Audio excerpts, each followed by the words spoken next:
So much has happened to Florida football in one calendar year, but at the same time, it seems like we're back where we started mid-September last year with a couple losses and everybody down on Billy Napier. Got the best guy I know of to talk Florida football. Of course, it's David Waters from Gators Breakdown, favorite audio platform, or right here on YouTube. Take your pick, but make it Gators Breakdown. David, how you doing today? Doing good, Mark. Doing good. Getting some, on my end, a lot of coverage for Florida, Miami. Still big game, still big rivalry, and not looking too good for Florida. But hey, it's what we do here anyway.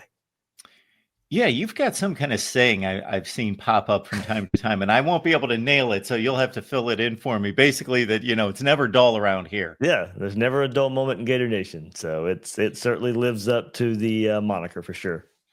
Absolutely. So let's start at the attention focus that everybody is pointing to on the field. Mm-hmm. We'll get to Billy in just a second. That's DJ Lagway, of course. A quarterback throws 5 interceptions. I watched the game against LSU. It seemed like it was more. It was a mixed bag, but maybe more in the side of confusion, not recognizing coverages, not seeing guys, not anticipating that a safety may jump, that sort of thing, rather than like just awful throws. Yeah, maybe I think the one in the end zone, he threw triple coverage to Trey Wilson. That was just a bad decision. And then this very last one where it maybe looked like he was trying to throw it out of bounds and he couldn't get enough on it, and that was picked off too. But yeah, Mark, for your most part, especially the pick six, it was a 10-point game, and there was and very rarely does Billy Napier get aggressive when we really want him to right before halftime. Well, he does this time, and there's an interception, and it leads to an LSU field goal. And then later on, you have the pick six. There's your 10-point difference right there when Florida trying to be aggressive. But yeah, that one, the pick six was certainly just not reading coverage at all. LSU defenders able to come underneath a throw and just easy pick six for him. So certainly, Mark, I'm sure frustrating for DJ Lagway, given all the expectations and the hype and how he played last year and things you might be able to build on. But then he missed all that in spring and missed all that in fall and because of all the injuries. And certainly I think rust is some of it. But I think with what you see against LSU and some of those interceptions where the coverage, that's not rust. That's not rust because of bad throws. That's, if you want to call it rust because the mental's part of it, sure. But, it was all these mental reps he was supposed to be taking in the offseason since he couldn't do much physically. So some of those are, freshman first year mistakes, so things that we weren't seeing last year. So that's why I don't mark it all up to rust. There's just something that he just missed, and look, you can't replace live game reps. You can't replace practice reps. And that's exactly what we're seeing there. I think he got frustrated Saturday night. I think that a lot of it came from there. Once interception 1, 2, 3 happened, frustration mounts, and it makes it even worse. And Mark, just as good as I do, many quarterbacks don't throw 5 interceptions because they don't get the opportunity to throw 5 interceptions. You're usually pulled before you get a chance to throw 5. And, a lot's been made this week too, knowing the issues with Lagway and knowing all the time missed. Why is he throwing 50 times to begin with? This was a offensive line and a run game you were kind of supposed to lean on. So even questionable on the sideline part of it, why it lends itself to Lagway throwing many interceptions. Yeah, and when I look at the run-pass distribution, and you talk about it being a game that, for the most part, was a one-score game almost the entire game. They throw it 49 times. They run it 27. They run Jaden Ball, I think, only 10. Yep. And he had the kind of distribution they won? Yeah, 6 or 7 receptions, too, which was a nice part of the offense there for Jaden Ball. But, that's not, especially like we said, with the questions surrounding Lagway coming in. There was the thought, we're all excited for DJ Lagway, but you know what? There might be a storyline here where you got to slowly bring him along because of the time missed and an offensive line that returned 4 or 5 starters and Jaden Ball and Jacoby Jackson. Okay, that should lend itself to, if he is going to struggle, well, you can turn to something else in the offense to get you through.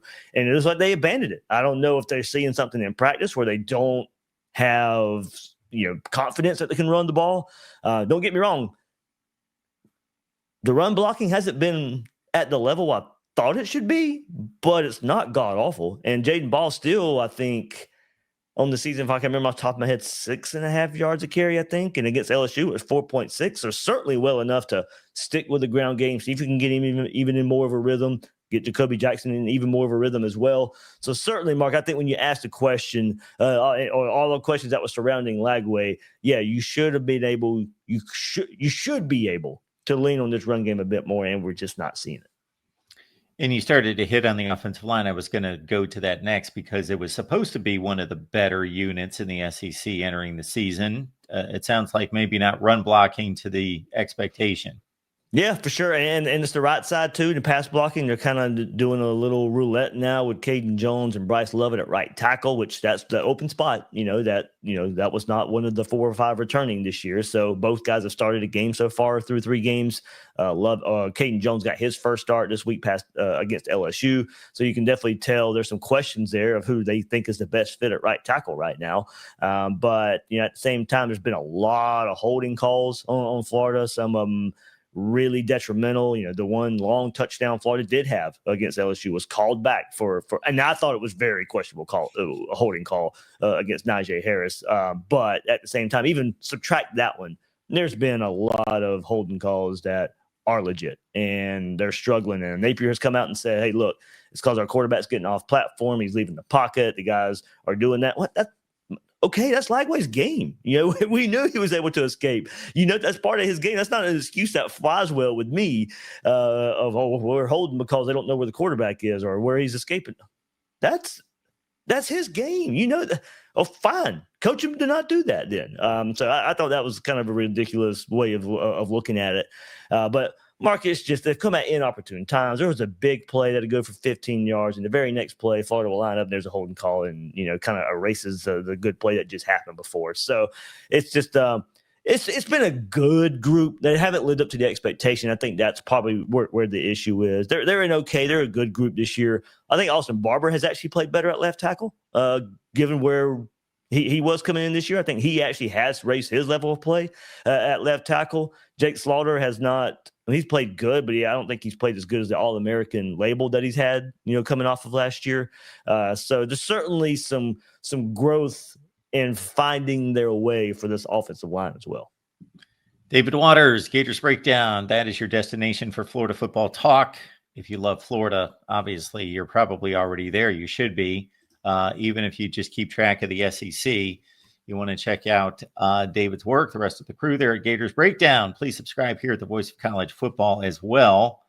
The defense, I guess, to nitpick a little bit because the scoring defense has been exceptional. You take away the interceptions and the pick six and all that, and they're facing an LSU offense that's not as explosive or productive as we expected, but still Garrett Nussmeier and some extremely talented receivers. That was an impressive effort. The South Florida game was impressive, except for the one busted play, the big play in the pass game that they gave up. But I'm looking at 1 sack in those 2 games and 3 TFLs in each game. Playing really sound defense, but really not making game-changing kind of plays. Right, Mark. Not a lot of havoc for sure. And part of that's been Caleb Banks been gone. He was certainly getting a lot of draft love and decides to come back for Florida. Really good interior defensive lineman. He did play against LSU last week, and you can certainly tell he made a difference. Double team, triple teamed at times, opening up plays for other guys. And that was the first game he played in. He broke his foot in this game and probably out for the rest of the year. So Florida's only got, I believe, like 2.5 quarters out of Caleb Banks. And that's sad because, he made everybody around him better, like I said. So, Tyreek Sapp's come along and he's played well too, but not the havoc producer that, maybe we expected. Jaden Woods, as a freshman, I thought has played well, and he got that label coming in. LJ McCray hasn't played at all this year. He's having surgery, so we'll see when Florida can get him back. So, yeah, Mark, as you said, it's maybe steady defense is probably the best way of putting it, but just not creating the havoc that lends itself to creating turnovers for this Florida defense. And Mark, I'll read some stats for you that I put up on Twitter today. The Gators defense has only allowed 2 total touchdowns this season, a total of 29 points, 2 touchdowns, 5 field goals. One of 11 FBS programs and one of 2 SEC schools to allow 2 or fewer touchdowns this year. Has not allowed a rushing touchdown this year. And they're one of 10 schools in the FBS, one of 2 in the SEC to accomplish that. And the defense has held opponents scoreless on their first drive in 11 straight games. So it is certainly a defense that's playing better. It's a defense that's turned around for Florida. It used to be the weak part of the team. Now it's a stronger part of the team, surprisingly. So it's about, all right, now the competition kind of ramps up. As you mentioned, LSU's offense, they're good, but they have their own issues. USF's offense, can do some good things too. Didn't really do much against Florida. Now it's a different test with Carson Beck and this Miami offense coming up that can be explosive, that does like going down the field, can, I think, test Florida's safeties, which I think is the weakest part of Florida's defense, more so than the past offenses have. So I think they are a good defense, Mark. But I do think Miami's going to really test them this week. Yeah, and with this matchup against Carson Beck, this is about as familiar as you can be. Yeah. And Florida turned him over a lot last year. Yeah. He's off to a good start, off to a hot start. I know he enjoys being there and a fresh start and all that. But, yeah, there's some history there with him winning the games. But, again, last season's game was supposed to be a blowout, was not supposed to be close, not comparable teams at the time. And Florida played much better. And who knows what would have happened at quarterback if they would have stayed healthy. So, and a lot of that was Carson Beck giving Florida the ball, so you got to hope for some kind of production like that again from Beck, where he's giving the other team the ball. So it's easy to look at Miami and say, okay, this team's on a roll. They had a walk-off field goal against Notre Dame, but if you watch the game, they pushed them all over the field. They were the better team. Then obviously this, it's easy to go transitive property on the South Florida game. Obviously They play back-to-back weeks. We know college football doesn't work that way, but there is something there. Miami's just playing really well and obviously explosive on offense. These 2 receivers, my goodness, they're good. So is there anything on the Florida side when you look at Miami that you think, okay, they really need to press into that area because maybe they got an advantage there? I don't know if it's an advantage, but I think you got to find a way. We just talked about it on Gators Breakdown this week. Talk about Carson Beck right there too, but Mark Fletcher in that Canes running game. That to me, Mark, is the separation from keeping it close to keeping it a blowout. Like if they can hold Fletcher in check, I think it'll keep Florida in the game. If he gets going, I think it's off to the races for Miami's offense, and pairing the run game and the passing game together. That would be my biggest question. And that should be, the strongest part of Florida's defense, like I said, but they're still trying to figure out things and ways now without Caleb Banks. So I think it's going to be a big ask for a really, I think talented young Florida defensive line in the middle to go against a really good Miami offensive line. So I think that's the biggest question for me, Mark, is holding that running game in check. If Florida can do that, I think they will be in the game if they can do that. So that's probably the biggest matchup that I'm looking for is Florida, that front 7 stopping that Canes running game. We saw 2 head coaches get the axe this week in major college football. We ran down this path with Billy Napier last year. We have no idea, or I don't. You may, with all your sources, have an idea of maybe how much they were considering it at this point last year. And obviously they had the miracle finish with the 5 consecutive wins against all those ranked opponents. And now we're staring down the gun barrel of Miami, Texas, and Texas A&M in consecutive weeks. And Mississippi State's suddenly no joke. Nobody's a joke on this schedule.